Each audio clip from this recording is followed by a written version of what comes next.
Ramai yang datang makan kat Saleh Power ni kan, bila diorang nampak je air refill RM1 ni, mesti terdetik dalam hati. Ai, refill air pun kena bayar ke? Sebenarnya RM1 tu pun bukan semata-mata untuk refill air tu pun, ataupun bukanlah untuk mengejar keuntungan sangat. Dekat Saleh Power ni, kita kumpulkan hasil duit refill RM1 tu, dan duit itulah sebenarnya yang kita guna untuk beli kopi kampung, gula, biskut yang customer boleh ambil secara percuma tiap-tiap hari tu. Konsep dia senang je, anda refill sambil anda bersedekah.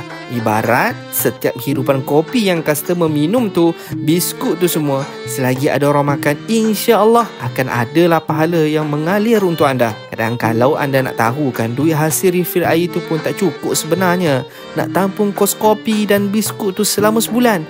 Tapi kita tetap teruskan, sebab bagi kami di Saleh Power, rezeki ni bukan untuk simpan, tapi untuk dikongsi. Orang nampak air refill tu RM1, tapi yang orang tak nampak sedekahnya tu jalan setiap hari. Kat Saleh Power Jalan Kebun ni, kita nak hidupkan balik semangat orang kampung dulu. Makan sama-sama, tolong sama-sama, dan bila kita kongsi rezeki, rasa bahagia tu pun kita dapat sama-sama.